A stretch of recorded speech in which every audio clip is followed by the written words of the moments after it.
So viral vaccines. How many types of viral vaccines are present?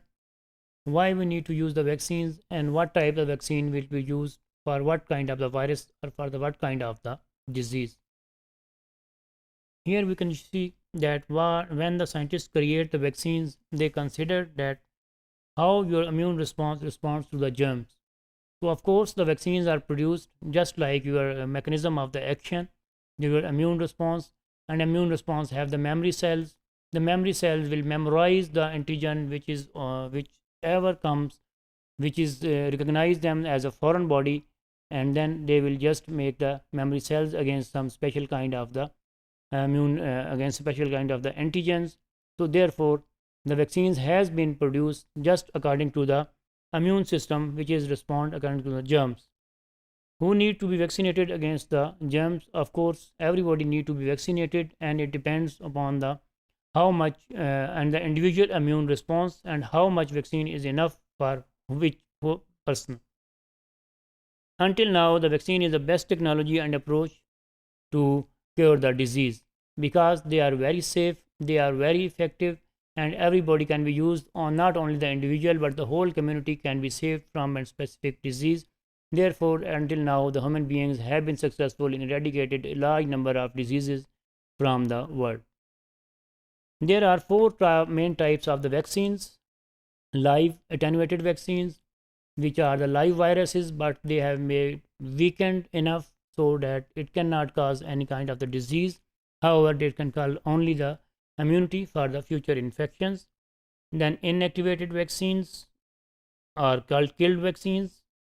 Then the subunit, recombinant, polysaccharide, and conjugate vaccines. These are some different kind of vaccines which just use some part of that virus, not use the whole virus or whole bacteria, but just the part of that antigen. That part can be its DNA or the polysaccharide or the protein or the conjugated vaccine, just like hepatitis B, you can say. And then the toxoid vaccine. Toxoid are special harmful substances which are produced by the bacteria, and we will see them in detail in the toxoid vaccines later. Live attenuated vaccines. First of all, what is the attenuated vaccine? These are the live antigens or the live viruses which are made weakened enough so that they are not capable of producing any kind of the disease from the germ, and that causes a disease.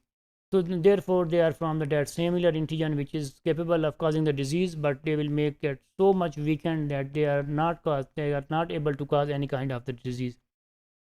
Because these viruses are totally similar, because these are the live vaccines, these are from the live viruses, therefore these are totally similar than the live virus infection. They are capable of producing both kind of the acquired immunity and the cellular immunity at the same time. Therefore they will help to prevent and create a strong long lasting immune response which is necessary and which is needed for the against the such kind of the vaccines. There are some different examples which are used, and which are for against those examples the live vaccines are used to protect against the measles, mumps, and rubella. At this moment we have the combined vaccine against all three diseases, which is called MMR, and combined vaccine against the measles, mumps, and rubella. Then the live vaccine, the rotavirus, are also produced by the live vaccines. Smallpox, live vaccine, we use the live attenuated vaccine. Chickenpox, again we use the live attenuated vaccines. And the yellow fever, against the yellow fever we use the live attenuated kind of the vaccines. Then the inactivated vaccines. Inactivated vaccines use the killed version of the germ that causes a disease. The germ and the antigen which is used, which cause the disease, they are killed. However, even after the killing, that antigen is quite capable of producing enough immune responses. Inactive vaccines usually don't produce immunity protection that's as strong as a live vaccine. Of course, their mechanism of action is not similar, just like the live vaccines. They are the dead organisms, therefore the immunity produced by such of the vaccines would not be as enough as the live vaccine. However, they are quite capable of producing the immune responses. Inactivated vaccines are used to protect against the hepatitis A, flu, polio viruses, and the rabies virus. We use the inactivated vaccines. For the inactivated vaccine, most of the time there is no need of the booster use. The only one shot is enough. Just like for the flu and for the polio, only one shot of the vaccine is enough, and the memory will be produced for the throughout the life. Then there are the subunit, recombinant, and polysaccharide and conjugate vaccines. These are the vaccines which use the part of that specific virus, part of specific pathogen, like its protein. Maybe you can use its capsid, maybe use its epitope, maybe we can use its DNA and sugar. They give us a very strong immune response, and that's targeted to key parts of the virus.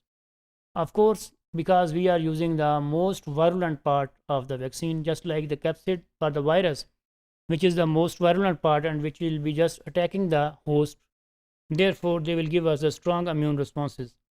However, there is the limitation against such kind of the viruses that there is need the booster shots.